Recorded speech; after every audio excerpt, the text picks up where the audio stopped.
स्वर्गारोहण दिवसाची आशीर्वादित दुपारची उपासना आली आहे. आपण शोमरोनाथ आणि पृथ्वीच्या शेवटापर्यंत माझे साक्षी व्हा या उपदेश शीर्षकासह परमेश्वराच्या वचनाचा अभ्यास करणार आहोत. आज तो दिवस आहे जेव्हा 2000 वर्षांपूर्वी येशू स्वर्गात गेले होते. स्वर्गारोहणाच्या दिवशी शिष्यांनी जैतुनाच्या डोंगरावर येशूला स्वर्गात जाताना पाहिले. येशूने आपल्या स्वर्गारोहणापूर्वी या पृथ्वीवर एक शेवटची विनंती सोडली. शिष्यांनी येशू ख्रिस्ताला, जे परमेश्वर आहे, वधस्तंभावर मरताना पाहिले. तिसऱ्या दिवशी मेलेल्यातून उठताना पाहिले आणि 40 दिवसांनंतर त्यांना स्वर्गात जाताना पाहिले. जसे की येशूच्या शिष्यांनी या गोष्टी पाहिल्या, म्हणून येशूने त्यांच्यासाठी आपली शेवटची विनंती सोडली. त्यांची शेवटची विनंती होती, माझे साक्षी व्हा, जे ह्या पृथ्वीवर मानवजातीच्या तारणासाठी करण्यात आलेल्या माझ्या प्रत्येक कार्याबद्दल साक्ष देतात. मग 2000 वर्षापूर्वी जेव्हा येशू ख्रिस्ताने जैतून डोंगरावर स्वर्गारोहणापूर्वी आपल्या शिष्यांना माझे साक्षी व्हा ही आपली शेवटची विनंती सोडली होती, ही फक्त प्रेषितांच्या युगातील लोकांसाठी होती का? नाही, असे नव्हते. पिताच्या युगामध्ये, म्हणजेच यहोवाच्या युगामध्ये, परमेश्वराने अगोदरच लोकांना विनंती केली, यहोवाचे साक्षी व्हा. जेव्हा आपण मत्तय अध्याय 28 मध्ये लिहिलेल्या भविष्यवाणीवर एक दृष्टी टाकतो, परमेश्वराने आपल्याला समजू दिले की मानवजातीच्या तारणासाठी 3 वेगवेगळे युग आहेत. पिताचे युग, पुत्राचे युग आणि पवित्र आत्म्याचे युग. पित्याच्या युगामध्ये यहोवा परमेश्वराने म्हटले, माझे साक्षी व्हा. पुत्राच्या युगामध्ये परमेश्वराने म्हटले, माझे साक्षी व्हा. या शेवटल्या युगामध्ये, पवित्र आत्म्याच्या युगामध्ये, परमेश्वराने पुन्हा एकदा म्हटले, माझे साक्षी व्हा. प्रत्येक युगामध्ये परमेश्वर एका वेगळ्या नावासह प्रकट झाले. प्रत्येक युगामध्ये जेव्हा परमेश्वर तारणकर्त्याच्या रूपात प्रकट झाले, तेव्हा त्यांनी आपल्या लोकांना त्या युगाच्या तारणाऱ्याच्या नावाचे साक्षी होण्यास सांगितले. प्रत्येक युगामध्ये तारणकर्त्याच्या नावाची साक्ष देणे हे कर्तव्य आणि जबाबदारी आहे जे स्वर्गीय संतानांनी पूर्ण केले पाहिजे. पिताच्या युगामध्ये लोक यहोवाचे आणि पुत्राच्या युगामध्ये लोक येशू ख्रिस्ताचे साक्षी झाले. या शेवटल्या युगामध्ये, पवित्र आत्म्याच्या युगामध्ये, ही भविष्यवाणी आहे की परमेश्वर मानवजातीला वाचविण्यासाठी आत्मा व वधूच्या रूपात या पृथ्वीवर येतील. म्हणून माझा विश्वास आहे की आपण या युगामध्ये त्या साक्षीदारांची भूमिका पार पाडली पाहिजे जे आत्मा आणि वधूची साक्ष देतात. या आपण प्रेषितांची कृत्ये अध्याय 1 वचन 6 वर एक दृष्टी टाकूया. मग ते एकत्र असताना त्यांनी त्याला विचारले, प्रभूजी, याच काळात आपण इस्रायेलाचे राज्य पुन्हा स्थापित करणार काय? तो त्यांना म्हणाला, जे काळ व समय पित्याने स्वतःच्या अधिकारात ठेवले आहेत ते जाणणे तुम्हांकडे नाही. परंतु पवित्र आत्मा तुम्हांवर येईल तेव्हा तुम्हांला सामर्थ्य प्राप्त होईल आणि यरुशलेमेत, सर्व यहुदियात, शोमरोनात व पृथ्वीच्या शेवटापर्यंत तुम्ही माझे साक्षी व्हाल. असे सांगितल्यावर त्यांच्या डोळ्यांदेखत तो वर घेतला गेला आणि मेघाने त्याला त्यांच्या दृष्टीआड केले. जैतुनाच्या डोंगरावर येशूने स्वर्गात जाण्यापूर्वी शेवटची विनंती सोडली, ती होती, माझे साक्षी व्हा. माझे साक्षी व्हा. परमेश्वराची ही विनंती फक्त येशूच्या काळात पुत्राच्या युगामध्येच करण्यात आलेली नव्हती, पण यहोवाच्या काळात पिताच्या युगामध्ये देखील करण्यात आली होती. आता पवित्र आत्म्याच्या युगामध्ये परमेश्वर एका नवीन नावाने आले आहे. मग आपण कोणत्या नावाचे साक्षी झाले पाहिजे आणि आपण कोणाबद्दल साक्ष दिली पाहिजे? आपण नवीन नाव ख्रिस्त आन सांग होंग आणि नवीन यरुशलेम स्वर्गीय माताची, ज्या आत्म्याची वधू आहे, साक्ष देणाऱ्या साक्षीदारांची भूमिका पार नाही पाडली पाहिजे का? या आपण यशया अध्याय 43 वचन 10 पाहूया. परमेश्वराचे असे म्हणणे आहे की तुम्ही मला ओळखावे, मजवर भाव ठेवावा व मी तोच आहे. माझ्या पूर्वी कोणी देव नव्हता व माझ्यानंतरही कोणी होणे नाही हे तुम्हाला समजावे म्हणून तुम्ही माझे साक्षी आहात. तू माझा निवडलेला सेवक आहेस. मीच परमेश्वर आहे, माझ्याशिवाय कोणी त्राता नाही. हा संदेश पिताच्या युगामध्ये लिहिण्यात आलेला होता जेव्हा यशया संदेष्टा पवित्र आत्म्याने प्रेरित झाला होता. आपण बायबलद्वारे पुष्टी करू शकतो की जे लोक पिताच्या युगामध्ये राहत होते त्यांना साक्षीदार म्हणून निवडलेले होते ज्यांनी यहोवा परमेश्वराबद्दल साक्ष दिली होती. मग आपण देखील साक्षीदारांच्या मिशनला पूर्ण केले पाहिजे जे या शेवटल्या पवित्र आत्म्याच्या युगामध्ये येणाऱ्या परमेश्वराची साक्ष देतात. पवित्र आत्म्याचे युग तेव्हा सुरू झाले जेव्हा 1948 मध्ये अंजिराच्या झाडाची टहाळी कोमल होऊन त्याला पाने फुटू लागण्याची भविष्यवाणी पूर्ण झाली. मग या युगामध्ये साक्षीदाराच्या रूपात आपण कोणाच्या नावाची साक्ष दिली पाहिजे? परमेश्वराने मत्तय अध्याय 28 वचन 18 मध्ये काय म्हटले की पिता, पुत्र आणि पवित्र आत्माकडे काय आहे? त्यांनी असे म्हटले नाही का की त्या सर्वांकडे स्वतःचे नाव आहे? याचा अर्थ असा आहे का की ते तिघेही वेगवेगळे व्यक्ती आहेत? नाही, ते एक आहे, पण फक्त त्यांचे नाव वेगळे आहे. परमेश्वराचे नाव पिताच्या युगामध्ये यहोवा होते आणि पुत्राच्या युगामध्ये येशू होते. प्रकातीकरण 3 मध्ये लिहिले आहे की पवित्र आत्म्याच्या युगामध्ये परमेश्वराचे नाव नवे नाव आहे. या आपण प्रकातीकरण अध्याय 3 पाहूया. या आपण वचन 12 वाचूया. जो विजय मिळवितो त्याला मी माझ्या देवाच्या मंदिरातील स्तंभ करीन, तो तेथून कधीही बाहेर जाणार नाही. त्याच्यावर माझ्या देवाचे नाम, स्वर्गातून माझ्या देवापासून उतरणारे नवे यरुशलेम म्हणजे माझ्या देवाची नगरी, तिचे नाम. नवीन यरुशलेमकडे काय आहे? बायबल म्हणते की नवीन यरुशलेमकडे निश्चितपणे एक नाव आहे. स्वर्गातून माझ्या देवापासून उतरणारे नवे यरुशलेम म्हणजे माझ्या देवाची नगरी, तिचे नाम आणि काय? आणि माझे नवे नाम लिही.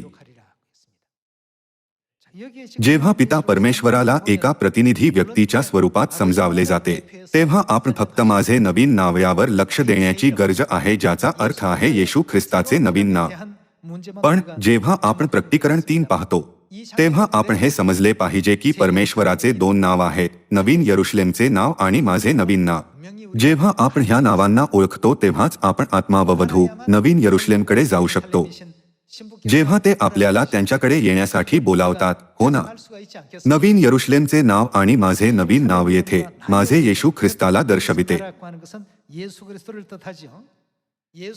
जसे की येशू नावाच्या व्यतिरिक्त येशूचे नवीन नाव आहे, म्हणून आपण काळजीपूर्वक तपासण्याची गरज आहे की केव्हा नवीन नावाचा वापर केला जाईल. पिताच्या युगामध्ये परमेश्वराच्या नावाच्या रूपात अगोदरच यहोवा नावाचा वापर करण्यात आला होता. पुत्राच्या युगामध्ये येशू नावाचा वापर करण्यात आला होता. जर परमेश्वर या पृथ्वीवर आले नसते आणि पवित्र आत्म्याच्या नावाची घोषणा केली नसती तर कोणताच व्यक्ती पवित्र आत्म्याच्या युगामध्ये नवीन नावाला ओळखू शकला नसता. याच कारणास्तव लोक पवित्र शास्त्राच्या अर्थाचा विपर्यास करतात. या वचनात उल्लेख केलेले माझे नवीन नाव येशूच्या नवीन नावाला दर्शविते. माझे नवीन नाव याचा अर्थ असा नाही की परमेश्वराच्या सर्व संतांना त्यांची स्वतःची नवीन नावे दिली जातील. माझे नवे नाव लिही. आत्मा मंडळांस काय म्हणतो हे ज्याला कान आहे तो ऐको. नवीन यरुशलेम परमेश्वराचे नाव काय आहे आपण हे देखील जाणून घेतले पाहिजे. तसेच जेव्हा आपण स्पष्टपणे समजतो की माझे नवीन नाव म्हणजे येशूचे नवीन नाव काय आहे तेव्हा आपण पवित्र आत्म्याचे नाव आणि वधूचे नाव, जी नवीन यरुशलेम आहे, यांच्या साक्षीदारांचे मिशन पूर्ण करणार. या आपण प्रकटीकरण अध्याय 22 वचन 16 वाचूया. या गोष्टींविषयी तुम्हास साक्ष देण्याकरिता मी येशूने आपल्या दूताला मंडळांकरिता पाठविले आहे. मी दाविदाचा अंकुर आहे व त्याचे संतानही, मी पहाटचा तेजस्वी तारा आहे. आत्मा व वधू ही म्हणतात, ये. आत्मा व वधू ते आहेत ज्यांच्यावर आपण लक्ष केंद्रित करण्याची गरज आहे. बायबल साक्ष देते की पिताचे नाव, पुत्राचे नाव आणि पवित्र आत्म्याचे नाव आहे. मग कोणत्या युगामध्ये पवित्र आत्म्याचे नाव प्रकट होईल? पवित्र आत्म्याच्या युगामध्ये. जेव्हा आपण प्रकटीकरण अध्याय 3 वचन 12 वाचतो तेव्हा पवित्र आत्म्याच्या नावाला माझे नवीन नाव असे लिहिलेले आहे. ते पवित्र आत्म्याच्या युगातील तारणकर्त्याचे नाव आहे. नंतर वधू प्रकट होते. प्रकटीकरण अध्याय 3 वचन 12 मध्ये वधूबद्दल काय वर्णन करण्यात आलेले आहे? वधूला नवीन यरुशलेमच्या रूपात वर्णन करण्यात आले आहे. वधूचा उल्लेख प्रकटीकरण 21 आणि 19 मध्ये देखील आहे. जेव्हा आपण या वचनांना एक सोबत जोडतो तेव्हा आपण समजू शकतो की नवीन यरुशलेम हेच वधूचे नाव आहे. तुम्ही सहमत नाहीत का? आत्मा व वधू ही म्हणतात, ये. ऐकणाराही म्हणो, ये. आणि तान्हेला येवो, ज्याला पाहिजे तो जीवनाचे पाणी फुकट घेवो. मग जेव्हा आपण प्रकटीकरण अध्याय 3 आणि अध्याय 22 मध्ये लिहिलेल्या या 2 भविष्यवाण्यांना पाहतो तेव्हा ह्या युगामध्ये आपण कोणाचे साक्षीदार आहोत? 2000 वर्षांपूर्वी येशू ख्रिस्ताने म्हटले, शोमरोनात आणि पृथ्वीच्या शेवटापर्यंत माझे साक्षी व्हा. आता आपण येशू ख्रिस्ताच्या नवीन नावाचा प्रचार करत आहोत, ज्याला प्रकटीकरणामध्ये माझे नवीन नाव म्हटलेले आहे. याचा अर्थ असा नाही की आपण येशूवर विश्वास ठेवत नाही. तेच येशू परत पवित्र आत्म्याच्या युगामध्ये आन सांग होंग जी नावाने या पृथ्वीवर आले. ते आपल्या पहिल्या आगमनावेळी एकटेच आले होते, पण त्यांना आपल्या दुसऱ्या आगमनावेळी वधूसोबत आले पाहिजे.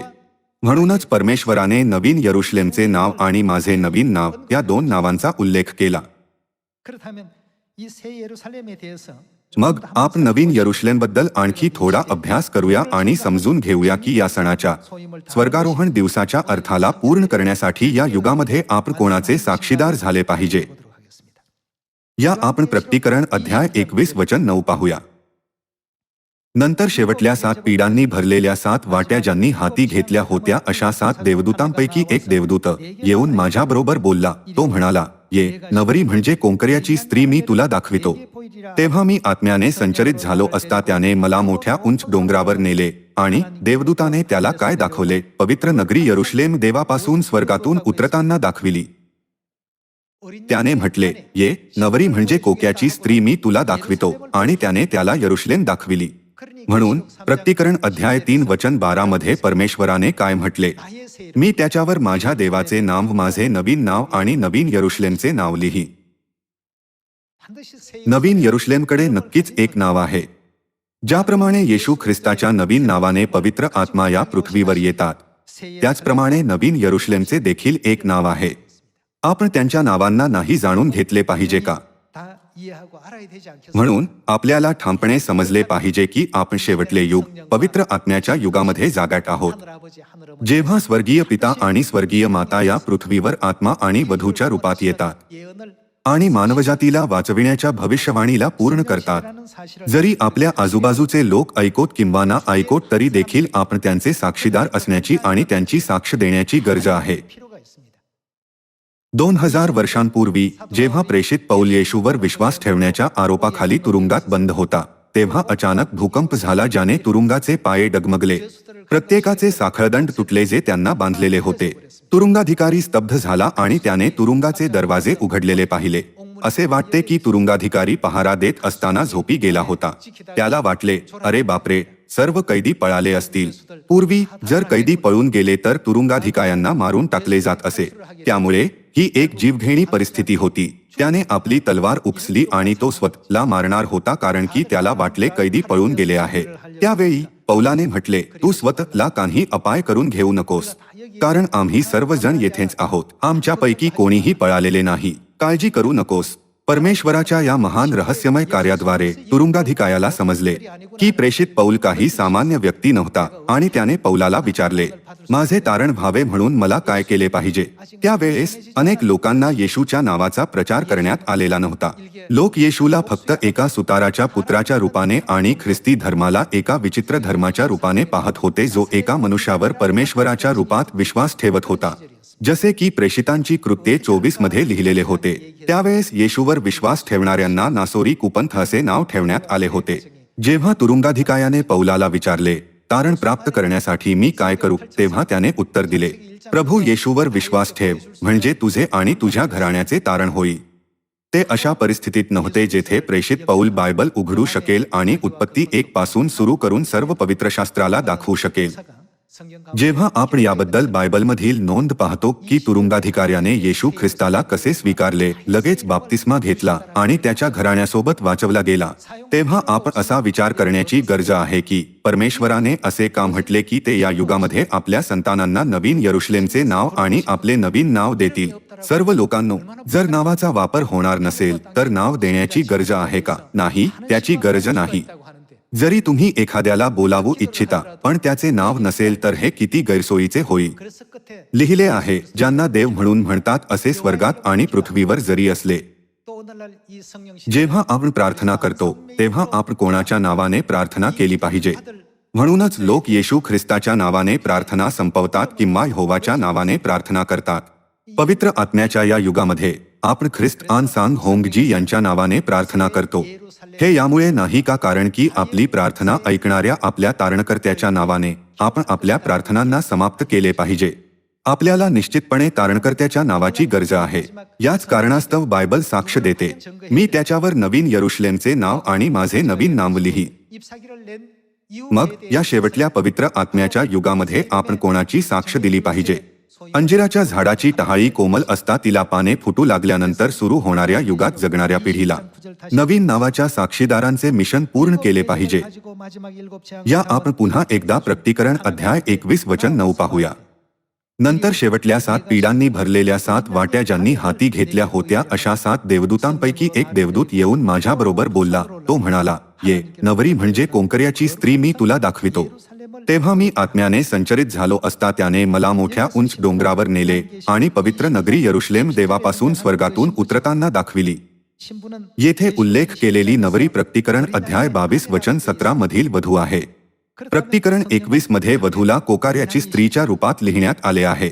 मग स्वाभाविकपणे आत्मा कोकार्याला दर्शवितो. प्रकटीकरण अध्याय 21 वचन 9 मध्ये लिहिलेल्या कोकरा आणि कोक्याची स्त्रीला प्रकटीकरण अध्याय 22 वचन 17 मध्ये आत्मा व वधूच्या रूपात वर्णन करण्यात आले आहे.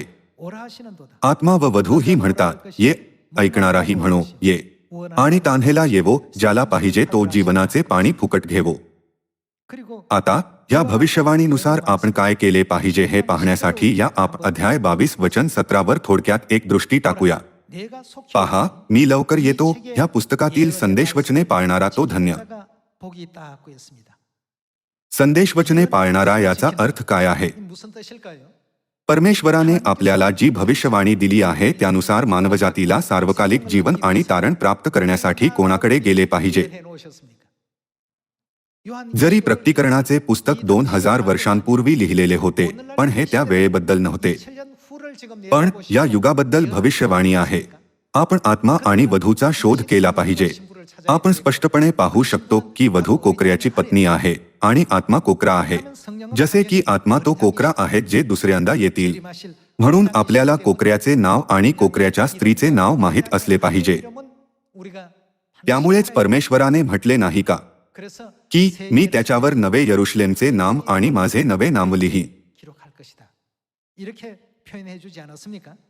मग भविष्यवाणीनुसार चालण्यासाठी आपण आत्मा आणि वधूवर दृढ विश्वास ठेवला पाहिजे की नाही? आपण ठेवला पाहिजे. हे सर्व परमेश्वराच्या भविष्यवाणीचे वचन आहे. जर आपण भविष्यवाणीच्या या वचनांना पालन करू इच्छितो तर आपल्याला आत्मा आणि वधूवर संपूर्ण विश्वास ठेवला पाहिजे. या आपण भविष्यवाणीच्या वचनांनुसार चालण्यासाठी आत्मा आणि वधूबद्दल बायबलच्या आणखी काही दृश्यांवर एक दृष्टी टाकूया. या आपण यशया अध्याय 62 वचन 6 वाचूया. येथे परमेश्वर यरुशलेमेबरोबर बोलत आहे. आपण आधी जे वचन वाचले त्यानुसार यरुशलेम कोण आहे? ती कोकऱ्याची पत्नी, वधू नाही का? ती यरुशलेम कोकऱ्याची स्त्री, वधू आहे. हे यरुशलेमा, मी तुझ्या कोटांवर पहारेकरी नेमिले आहे, ते रात्रंदिवस उगे राहत नाहीत. अहो परमेश्वराला स्मरण देणाऱ्यांनो, तुम्ही विसंबवू नका आणि तो यरुशलेम सुस्थित करून ते पृथ्वीला प्रशंसाविषय करी तोंवर त्याला चैन पडू देऊ नका. बायबल साक्ष देते, या पुस्तकातील संदेशवचने पाळणारा तो धन्य. मग आपल्याला म्हणजेच स्वर्गीय संतानांना या युगामध्ये यरुशलेमच्या कोटांवर नेमलेल्या पहारेकऱ्यांच्या रूपाने आत्मा आणि वधूच्या साक्षीदाराची भूमिका नाही साकारली पाहिजे का? म्हणूनच 2000 वर्षांपूर्वी जसे की येशू स्वर्गारोहणाच्या दिवशी जैतुनाच्या डोंगरावरून स्वर्गात जात होते, तेव्हा त्यांनी आपल्या शिष्यांना म्हटले, माझे साक्षी व्हा, कारण की ते पुत्राचे युग होते. मात्र तेच येशू पुन्हा या पृथ्वीवर आले.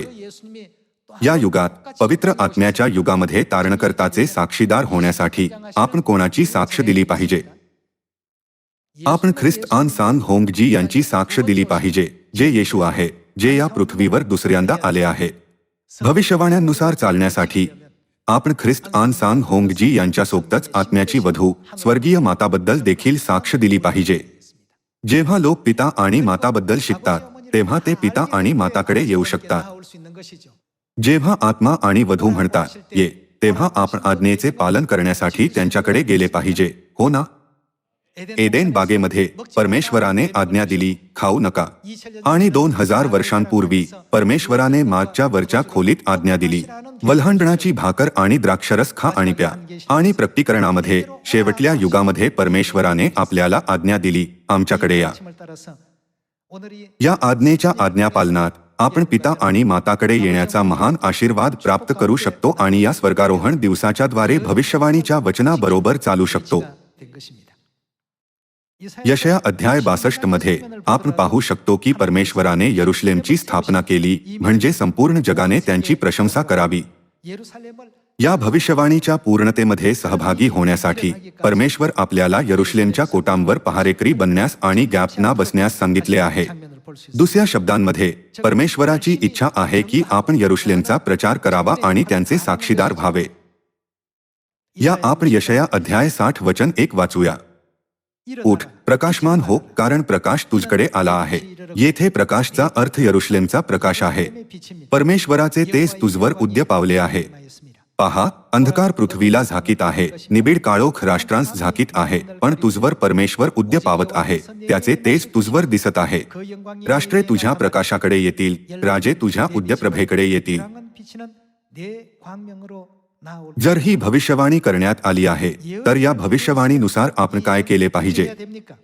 आपण त्यावर विश्वास ठेवला पाहिजे. या आपण वचन 8 वर जाऊया. जे मेघाप्रमाणे धावत आहे, कबुतरे आपल्या घरकुंड्यांकडे उडून जातात, तसे जे उडत आहेत ते कोण? खरेच द्वीपे माझी वाट पाहत आहे, तुझा देव परमेश्वर याच्या नामासाठी.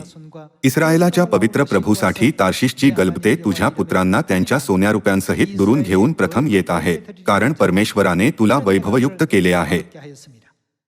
या आपण हे पण पाहूया की वचन 12 मध्ये काय भविष्यवाणी केलेली आहे. कारण जे राष्ट्र व जे राज्य तुझी सेवा करणार नाही ते काय होतील? विल्यास जाईल.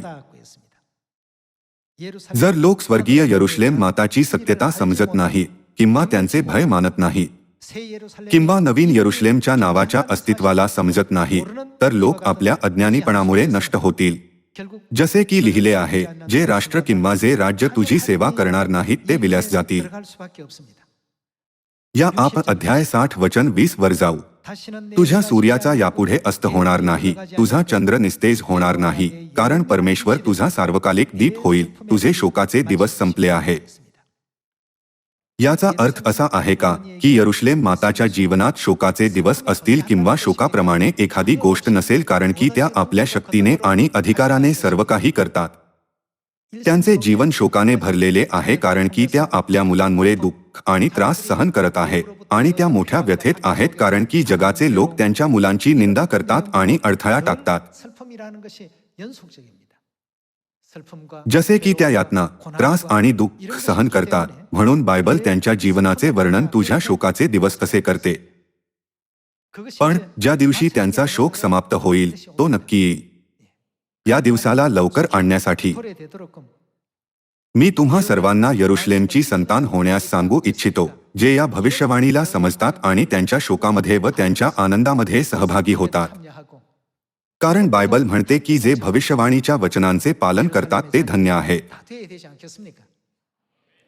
या आपण वचन 21 पाहूया. तुझे सर्व लोक धार्मिक होतील, ते भूमीचे वतन सर्वकाळ भोगतील. माझे गौरव व्हावे म्हणून ते माझे लाविलेले रोप होतील, ते माझ्या हातची कारागिरी होतील. जो सर्वात लहान त्याचे सहस्र होतील, जो क्षुद्र त्याचे बलाढ्य राष्ट्र होईल. मी परमेश्वर हे योग्य समय त्वरित घडवून आणीन. आपण असा विश्वास ठेवून की भविष्यवाणीचे हे वचन नक्कीच पूर्ण होतील, त्रासाच्या या बलिदानाने भरलेल्या मार्गाचे पालन केले पाहिजे. आपण लोकांना हे सांगितले पाहिजे की नवीन यरुशलेमचे एक नाव आहे. आपण त्यांना हे देखील समजू दिले पाहिजे की नवीन यरुशलेम कोकऱ्याची नवरी आहे. आपण त्यांना समजू दिले पाहिजे की वर असलेली यरुशलेम स्वतंत्र असून ती आपली माता आहे. या स्वर्गारोहणाच्या दिवशी आपण याची जाणीव करण्याची गरज आहे की आत्मा आणि वधू ज्यांचे आपण साक्षीदार झाले पाहिजे ते पिता परमेश्वर आणि माता परमेश्वर आहे. अजूनही अनेक दयनीय आत्मे आहेत जे परमेश्वराला ओळखत नाही. या आपण त्या सर्व आत्म्यांना वल्हांडणाचे सत्य आणि पिता आणि माताचा प्रचार करूया. असे करून या आपण स्वर्गीय संतान बनूया, जे या जगातील सर्व लोकांना तारणाच्या मार्गाची घोषणा करतात. याद्वारे मी आजचा उपदेश समाप्त करू इच्छितो. आपले खूप खूप आभार.